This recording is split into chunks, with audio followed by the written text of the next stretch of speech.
But I'll be on it always, always and forever. Hello lovely viewers, welcome back to this channel. If you are new here, welcome. So I'm just going to take you through what exactly I do on this session of my channel. So this is the med tip session of my YouTube channel, where I basically share ideas on health tips and also give opinions on what I think we're not doing right, and also suggest some ways in which we can do them right. So if you are actually new here, welcome, and I hope you enjoy this. Sometimes it's a bit difficult because I actually wish that it could be, it wouldn't be just me. It could be like 2 or 3 people joining me here on this channel to actually talk about stuff. It would be nice, it would get interactive and all that. But since it's just me now, I just hope you enjoy it, and then I just hope it gets interactive. And another way for it to get interactive is you actually putting your opinion in the comment section below, and then we will just discuss whatever you put on there. If not in the next video, we'll discuss it in the comment section. Thanks for joining me today. So today's video is actually about our gut health and how to cleanse our colon. So we're basically going to talk about how to open our bowels effectively. I know it might sound weird, but yeah, it is a really important topic that I feel like we should delve into for people to know the consequences of not opening your bowels effectively, the consequences of not cleansing your bowels or cleansing your colon effectively. So stay tuned. The specific aspects I'd like to cover under today's topic are how to open your bowel fully, what causes difficulties in opening your bowel, some health issues related to difficulties in opening your bowel, some complications that can result from this, and the final bit being enemas and suppositories. If you don't know anything about enemas and suppositories, I will get there and I'll explain to you what they are. First up, let's talk about how to open your bowels fully and effectively. If you feel uncomfortable watching this video because of the type of topic we are talking about today, I'm sorry I brought it up, but I know some people out there really need this because it's really going to help them. Yeah, so sorry. Right, so let's move on. Just to let you know, I'm not here to potty train anyone. I know most of us have gone through that already when we were kids. And you might also be thinking, isn't it just to sit and go? Well, there is more to it. So the first point I would like to make is to stay hydrated. Drink a lot of water since it keeps things moving smoothly and down. I've done a video on hydration and I would advise you go and watch it, because I think drinking lots of water also help.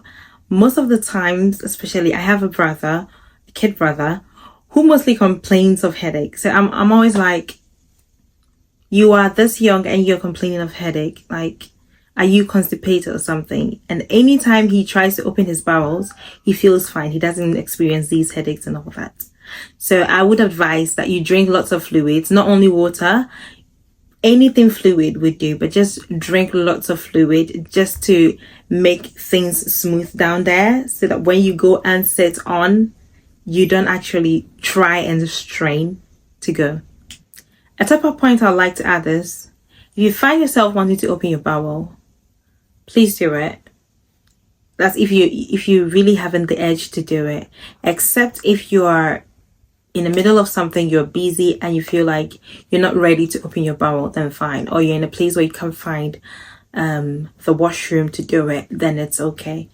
But if you are in your comfort zone, if you're at home, if you're free, and you have the edge to do it, open your bowel, because the way the colon is designed is actually designed to absorb water after digestion. So what happens is, if you do not open your bowels when you have the edge to, which I know most of us do most of the time, yes, you start having the edge and you be like, oh, you know what, let me just wait for a while.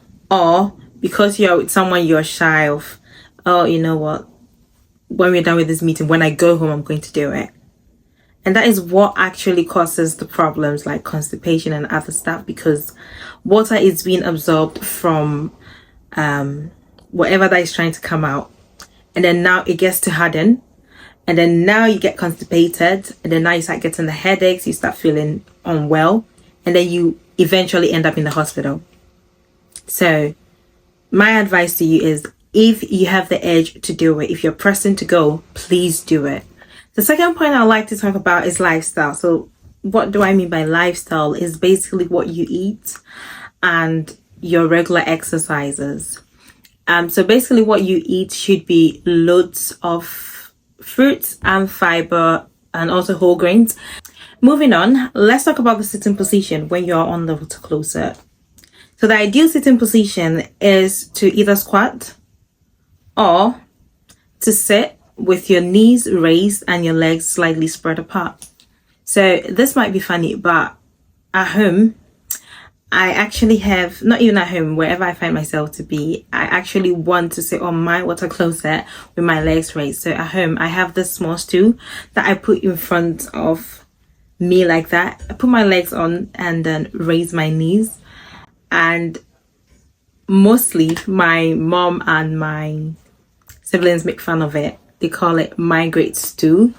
So that is me, because I always want to relax. I always want it to come out easily. I don't want to strain because I feel like it's too much work for me. And so that's what I do. And it's actually really effective. Let's talk about how this works. There's this muscle called the puborectalis muscle, which is part of the pelvic floor muscle. So the pelvic floor muscles are muscles that are found in your pelvic area that support your pelvic organs.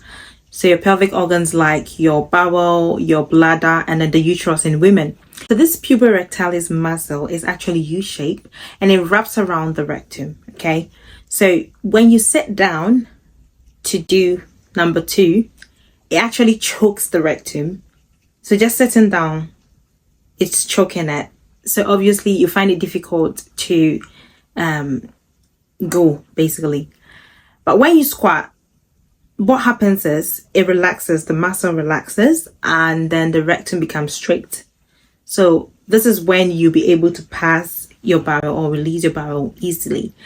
So sitting and squatting, as I said, sitting with your knees raised and your legs a bit apart, and squatting are basically the ideal ways to sit, like the sitting position. There are these types called the latrine, where they dig holes into the ground, and then if you have to use it, you basically have to squat. I think I used one when I was in senior high school in Ghana, and yes, that is the preferred way. It might sound funny, but yeah, that is the preferred way to actually open your bowels, because of like the explanation I've given about the muscles and how they work. So yeah, if you find yourself a stool in the house or anything of that sort, just try and either raise your knees or try and squat, but make sure you don't fall into it, please. You can also develop a routine of going like the same time every day, and because you know our bodies like routines, they get used to it. And then I feel like if your body gets used to that time or the routine, whenever it's time, your body will tell you to go, basically. I'm not the routine type, basically. I am like the type that if I feel I have to go, then I have to go. If I feel I haven't done it in days, then I know there's something wrong. I have to work on it. But yeah, I think if you are the routine type, then well done. I hope it's working. But we that we are not the routine types, let's try and get into the habit of trying to open our bowel frequently. Right, let's move on to the next. So we are going to talk about what causes the difficulties in trying to open your bowel fully or effectively. So I think we've actually covered what to do to be able to open your bowel fully. So it's just the opposite of all the things that we spoke about. So it's basically you not incorporating fiber into your diet, you not drinking a lot of fluid, so you being dehydrated, lack of exercise, and also ignoring the edge. So it's just what I said, what I talked about before, the opposite of everything that we spoke about. Hope you're flowing so far. Right, On to the next, we're going to talk about some health issues that could result from not opening your bowels fully or effectively. So difficulties in opening your bowel can lead to health issues such as hemorrhoids, which we call in the Chi language cocoa, I think. If I'm wrong, please let me know. And it could also cause fissures or fecal impactations as well. It could also result in chronic constipation, which could lead to irritable bowel syndrome, which we know as IBS. IBS, or irritable bowel syndrome, can actually affect the bowel in so many ways. It can raise your risk of getting colon cancer. So please, if you haven't opened your bowel in a while, do well to do something about it, or preferably go and see your doctor about it, because we don't want you ending up in the hospital because of you not being able to open your bowel. Now we are going to talk about enemas and suppositories. If you don't know what these are, I'll take you through them shortly. But in the olden days back home, and then I know not only in the olden days, but I know they are still happening. Our great grandmothers and our grandmothers actually used to boil some herbs and put them together, put them into an enema bulb syringe, which we know as bentoa if you're Ghanaian. So bentoa. And then they would insert it into your anus to actually help to soften your bowel and to cleanse your bowel, cleanse your system. Actually, any child that was sick, any child that wasn't well, if this thing was given to you after opening your bowel, after this process, you are actually free. You're actually healed. Yes. So this is what we know. This is what we call the enema. So enema here in the Western world, it actually involves inserting a solution or a liquid solution into the rectum to soften stools and also to stimulate bowel movements. We do it here as well. So the Ghanaian mothers who are living abroad and you're thinking that this is an archaic practice, this is like olden days practice, I'm sorry to burst your bubble, but yes, we do it here as well. In the hospitals, enemas are given to patients that are having problems with bowel movements and all that. So I don't know, we actually learn, but yes, we are learning, but it's like, how do they call it? Siatara. Yeah. We learn and we forget that it actually started from somewhere. So yes, that is the enema. Moving on to suppositories. Another classical example of suppository is also in the same way when our grandmothers used to grind mostly pepper. I remember, ginger. Ginger. Ginger and some herbs, and then we call it as yetriao. So it's also like a hard, it's a solid form of the enema. So you put it in there, shove it into the anus, and it also helps you to open your bowel well. So here in the Western part, suppositories are the solid. They are mostly like bullet shaped, and there are doses of medication that are given to patients, are given to people that are having problems in releasing or emptying their bowels. So these ones are made of chemicals mostly. When they are put into the anus, the chemicals dissolve and then release the substances that helps to stimulate the bowel movement. The adults and children are still using enemas and suppositories. It doesn't matter if it's in the traditional form or the orthodox way. But what I'm trying to tell you is it doesn't matter how old you are, you can still use them. Why? Because if you get problems with your bowel movement, it is actually going to shut your whole system. Trust me. You don't want this to put you down, put you off. If you have an older person in your house, go and ask them what nchia ene asa have done for them. Literally what I'm trying to say is, if you have an elderly in your house, go and ask them what enemas and suppositories have done for them. and they will tell you the great health benefits they've actually experienced from this practice. Just to let you know, it can be uncomfortable and irritating, but what are we actually looking for? The benefits of it, right? So yes, just if you are able to go through this and your colon is cleansed, well, you are fine, you'll be healed, right? Yeah. I just want to talk about some adverse effects that you could get from these. So even though they have great benefits for the system or for your body, it can be irritating and uncomfortable, but it's the benefits we're looking for. So why not go through that discomfort just to achieve comfort afterwards? And also, you could be dependent on it. Overusing it can actually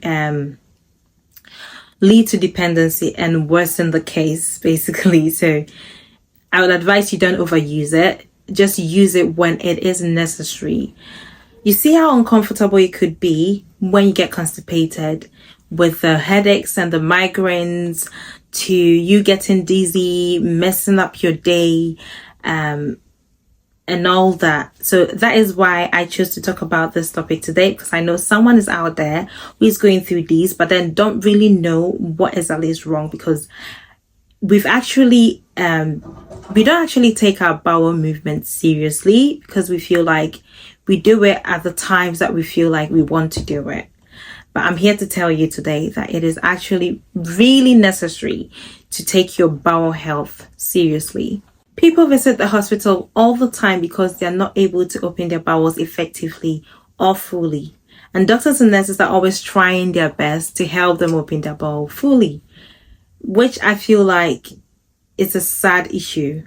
Basically, I am urging you that try as much as possible to do things right, so that you don't end up in the hospital because you're not able to open your bowel.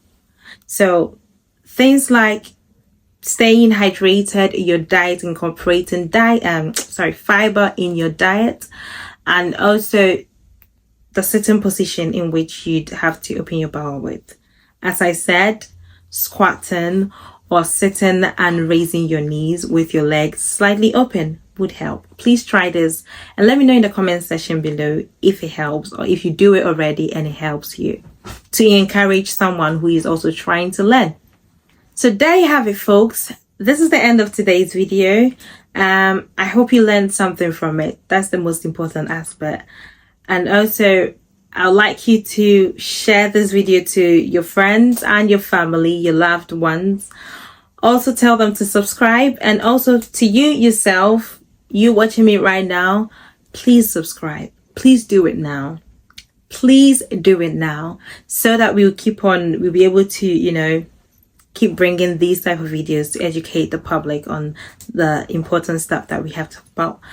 And don't forget to also comment in the section below if you have any opinion. We are here to learn. Just put it on there for someone else to also learn something new. If you've been trying anything I've spoken about and it really helps you, or it has helped you, please put it on there to encourage someone else who is also trying to use or to do whatever we've spoken about today.